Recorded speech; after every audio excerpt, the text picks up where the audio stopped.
হঠাৎ করে গভীর রাতে হাসপাতালে ভর্তি হতে হয়েছে সার্জিস আলমকে। অসহ্য ব্যথা ও যন্ত্রণা নিয়ে তাকে হাসপাতালে ভর্তি হতে হয়েছে।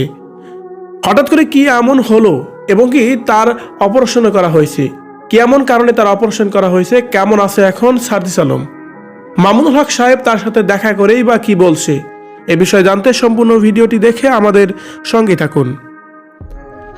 জাতীয় নাগরিক পার্টির কেন্দ্রীয় উত্তরাঞ্চলের সার্জিস আলম অসহ্য ব্যথা ও যন্ত্রণা নিয়ে তাকে হাসপাতালে ভর্তি হতে হয়েছে এবং কি এক পর্যায়ে তাৎক্ষণিকই তার অপারেশন করা হয়েছে।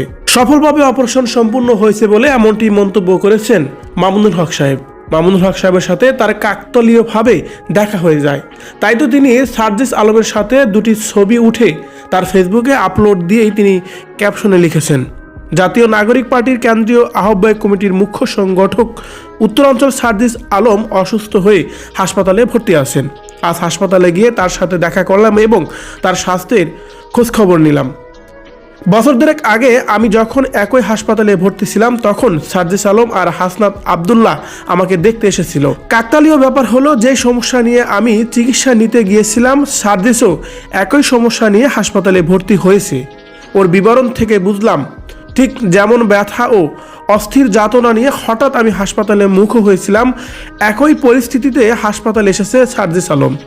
আলহামদুলিল্লাহ চিকিৎসা সম্পূর্ণ হয়েছে, তার দ্রুতই হাসপাতাল থেকে বাসায় ফিরতে পারে বলে এমনটি আশা করছি। আল্লাহ সবাইকে সুস্থ রাখুন, আমিন। এভাবে যেন মামুনুল হক সার্জিস আলমকে নিয়ে তার ফেসবুকে কথাগুলো বলছিলেন। তবে এদিকে খোঁজ নিয়ে জানা গেছে যে সার্জিস আলমের হঠাৎ করেই ব্যথা এবং কি প্রচুর যন্ত্রণা করছিল, যার পরিপ্রেক্ষিতে তাকে হাসপাতালে ভর্তি করা হয়। হাসপাতালে বরাতে জানা গেছে সার্জিস আলমের নাকি মূত্রনালীতে পাথর হয়েছিল, যার পরিপ্রেক্ষিতেই হঠাৎ করে তাকে এইভাবে হাসপাতালে ভর্তি হতে হয়েছে এবং কি তার সফলভাবে অপারেশনও হয়েছে। এখন সার্জিস আলম অনেকটাই সুস্থ আছে এমনটি জানা গেছে। ভিউয়ার্স, সার্জিস আলমকে নিয়ে মামুনুল হকের এই পজিটিভ কথাগুলোকে আপনি কিভাবে দেখছেন? সার্জিস আলমকে নিয়ে যে সুন্দর করে কথাগুলো বললেন, সেই কথা নিয়ে যদি আপনার কোনো মতামত থেকে থাকে কমেন্ট করে জানিয়ে দিন কমেন্ট বক্সে।